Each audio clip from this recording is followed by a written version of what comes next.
ইউটিউবৰ বাবে এটা ভাল থাম্বনেইল বনাবৰ বাবে প্ৰয়োজন হয় এটি বেষ্ট এপৰ আৰু কিছুমান স্কিলছ।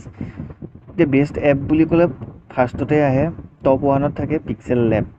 পিক্সেল লেবৰ জৰিয়তে আমি এখন ভাল ইউটিউব থাম্বনেইল বনাব পাৰোঁ, কিন্তু তাৰ বাবে লগতে স্কিলৰো প্ৰয়োজন আছে। আজি আমি শিকিম, যিসকলে নাজানে হ'ব তেওঁলোকৰ বাবে এই ভিডিঅ'টো, যে কেনেকৈ পিক্সেল লেবৰ জৰিয়তে ইউটিউবৰ এটা ভাল থাম্বনেইল বনাব পাৰি। ইয়াৰ বাবে আমি থাম্বনেইলখনৰ চাইজটো ছেট কৰি ল'ব লাগিব। ইয়াত বাই ডিফল্ট চাইজটো ডাঙৰ হৈ থাকে ৰিজল্যুশ্যন, গতিকে আমি ৰিজল্যুশ্যনটো চেঞ্জ কৰিব লাগিব। এখন HD থাম্বনেইলৰ কাৰণে ৰিজল্যুশ্যনটো হৈছে কাৰেক্ট ৰিজল্যুশ্যনটো হৈছে হাইটটো হৈছে 2560, ৱেইটটো হৈছে 2560 আৰু হাইটটো হৈছে 1440। এইটো ভালকৈ মন কৰি ল'ব, এইটো হৈছে এখন HD থাম্বনেইলৰ কাৰেক্ট পিক্সেল চাইজ। প্ৰথমতে আমি ইয়াত থকা নিউ টেক্সট অপশ্যনটো ডিলিট কৰি লওঁ। অ'কে, এতিয়া আমাক এটা প্ৰয়োজন হ'ব এটা শ্বেপ। এতিয়া শ্বেপৰ কাৰণে আমি যাব লাগিব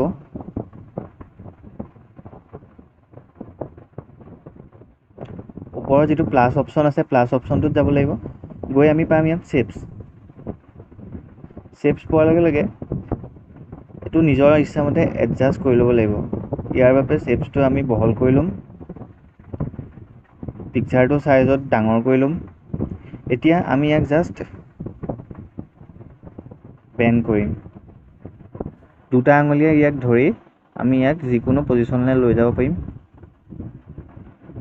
এতিয়া ক্লিয়াৰলি হৈ যোৱাৰ পিছত আমি তাক ৰাইট চিন ক্লিক কৰি দিম। এতিয়া ইয়াক আমি পৰ্যায়ক্ৰমে ডাঙৰ কৰিম।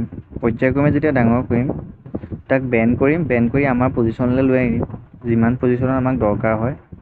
গতিকে আমি এই পিকচাৰটোৰ ইমানটো পজিশ্যনত ইমানটো পৰ্চন আমি কভাৰ কৰিব বিচাৰিছোঁ শ্বেপছটোৱে।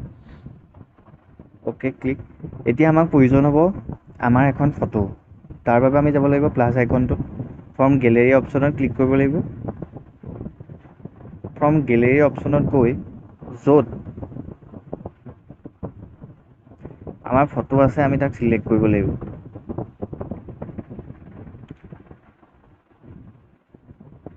মই অলৰেডি এটা ফল্ডাৰত গোটেই ফটোকেইখন নি থৈছোঁ। অ'কে, ফাইনেলি ফল্ডাৰটো পালোঁ, প্ৰজেক্ট। এতিয়া আমি চিলেক্ট কৰিম এখন ফটো। ইয়াৰে যিখন ফটো ভাল লাগে সেইখন চিলেক্ট কৰি ল'ম। জাষ্ট মই এইখন ফটোকে চিলেক্ট কৰি লৈছোঁ দেখুৱাবৰ বাবে। চিম্পলি ইয়াক ক্ৰপ কৰিম, অলপ ক্ৰপ কৰি ফটোখন ৰাইট চিন ক্লিক কৰি দিম।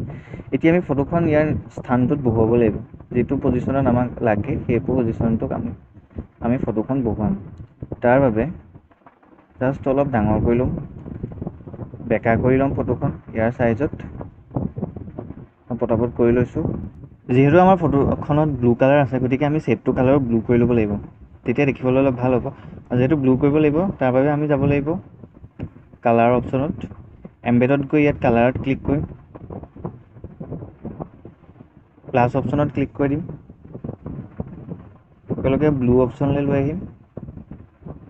বঢ়িয়া, কালাৰটো মিলা নাই, আৰু অলপ পাতল কৰিব লাগিব। অ'কে, এতিয়া মিলিছে কালাৰটো। এতিয়া আকৌ আমি ইয়াক ৰিপজিশ্যনলৈ ছেট কৰি দিম। যেতিয়া আমি ৰিছেট কৰি দিম, ফটোখন লৈ আহিম ইয়ালৈ।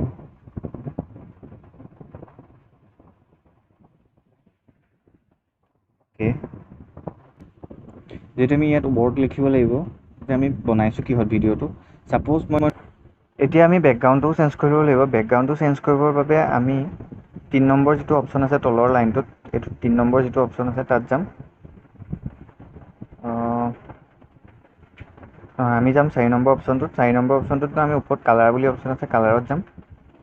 কালাৰত গৈ আমি ইয়াত চিলেক্ট কৰিম যে আমাক কোনটো কালাৰ লাগে। তাৰ বাবে আমি যাম কালাৰ অপশ্যনত। কালাৰ অপশ্যনত গৈ আমি ব্লু চিলেক্ট কৰিব পাৰোঁ, হোৱাইট চিলেক্ট কৰিব পাৰোঁ। মই ব্লু চিলেক্ট কৰিছোঁ।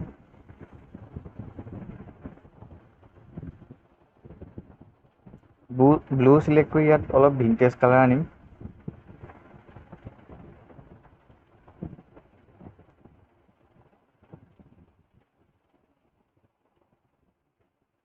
আমি গ্ৰীণ চিলেক্ট কৰি লওঁ, ইয়াত গ্ৰীণটো চিলেক্ট কৰিলে ভাল লাগিব। গ্ৰীণটো চিলেক্ট কৰিলোঁ। এতিয়া আমি ইয়াত লিখিম, গ্ৰীণত সদায় জিলিকি উঠে black and red.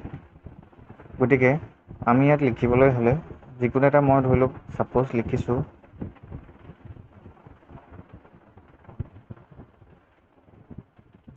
HD thumbnail. Okay, HD thumbnail লিখিলোঁ। লিখি ইয়াক আমি ফন্টটো চেঞ্জ কৰিব পাৰোঁ। ফন্টটো চেঞ্জ কৰিবৰ কাৰণে আমি যাব লাগিব AB ফন্টত গৈ আমি ইয়াত যিকোনো ইয়াত থকা ফন্ট দিব পাৰোঁ। মই চিম্পলি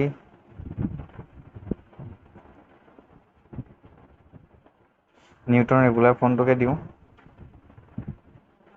ইয়াক আমি বোল্ড কৰিব পাৰোঁ। বোল্ড কৰিবৰ কাৰণে B অপশ্যনত গ'লোঁ, বোল্ড হৈ গ'ল। হোৱাইট আমি হোৱাইটে ৰাখিছোঁ। পিকচাৰ চাইজটো আমি বঢ়াই দিওঁ।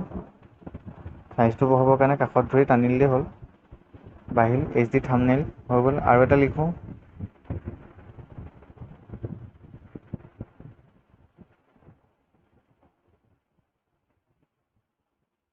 HD থাম্বনেইল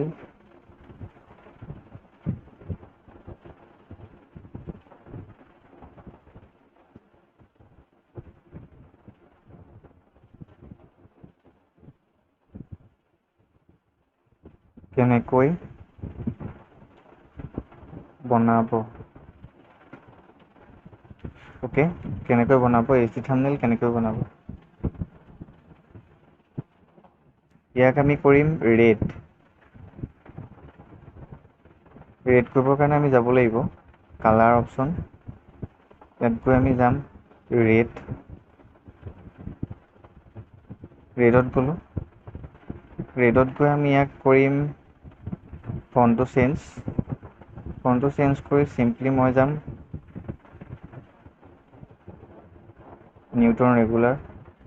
আপোনালোকৰ যি মন যায় সেইটোকে দিব পাৰিব। বোল্ড কৰিলোঁ। বোল্ড কৰাৰ পিছত ইয়াৰ আমি বেকগ্ৰাউণ্ড কালাৰটো চেঞ্জ কৰিম, অৰ্থাৎ ফ্ৰণ্ট বেকগ্ৰাউণ্ডটো। ফ্ৰণ্ট বেকগ্ৰাউণ্ড দিবৰ কাৰণে টিত যাম। টিত য'ত লিখা আছে বেকগ্ৰাউণ্ড, তাত এম্বেডত ক্লিক কৰি দিম। জিলিকিছে কিন্তু কমকৈ জিলিকিছে, গতিকে আমি ইয়াত বেলেগ কালাৰ এটা দিওঁ। আমি ব্লু কৰি দিওঁ। ৰেডত ব্লুটো খুব জিলিকে।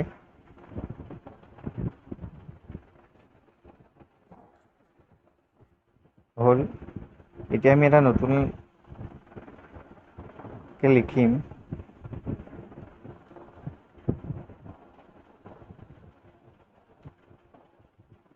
অতি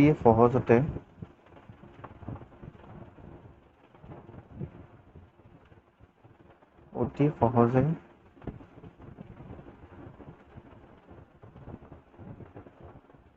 বনাব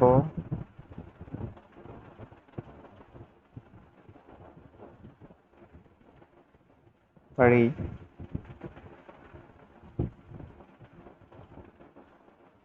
পিক্সেল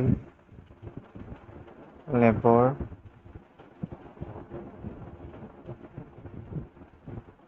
জৰিয়তে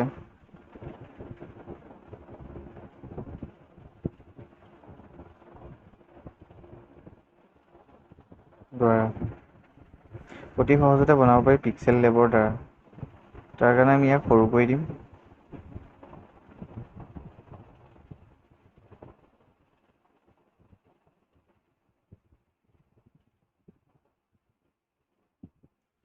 সৰু কৰি আমি ইয়াক কালাৰটো চেঞ্জ কৰি দিম। ব্লু কৰি দিলোঁ। ব্লু কৰি আমি ইয়াক বোল্ড কৰিম। বাছ, হৈ গ'ল। অতি সহজতে বনাব পাৰি পিক্সেল লেবৰ দ্বাৰা। প্লাছ এতিয়া আমাক এটা প্ৰয়োজন হ'ব ইউটিউবৰ এটা লগ'। সেই লগ'টো আমি পাম ক্ৰোম ব্ৰাউজাৰৰ পৰা ডাউনলোড কৰিব লাগিব, কিন্তু মই ডাউনলোড কৰি থোৱা আছে, গতিকে প্লাছ অপশ্যনত ক্লিক কৰিলোঁ, ফ্ৰম গেলেৰী ৰিচেণ্টত ক্লিক কৰি আমি গ'লোঁ এক্সটাৰ্নেল ষ্ট'ৰেজ, মই য'ত থৈছোঁ তাত গৈ আমি প্ৰজেক্টত যাম। প্ৰজেক্টত গৈ চিম্পলি আমি ইয়াৰ ইউটিউবৰ লগ'টো ক্লিক কৰি লৈ আহিলোঁ, ক্লিক কৰিলোঁ, বাছ হৈ গ'ল। ইয়াক ক্ৰপ কৰি দিওঁ, হৈ গ'ল। এতিয়া ইয়াক আমি সৰু কৰিম।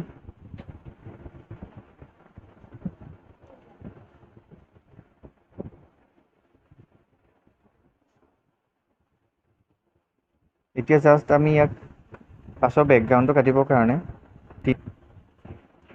3 নম্বৰ যিটো অপশ্যন আছে তাত গ'লোঁ। 3 নম্বৰ অপশ্যনটোত গৈ আমি যাম ইৰাজ কালাৰ।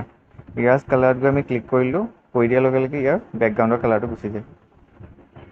লাষ্ট আমি ইয়াক ষ্ট্ৰোক দিব পাৰোঁ। ষ্ট্ৰোক দিলে অলপ দেখিবলৈ ভাল হয়।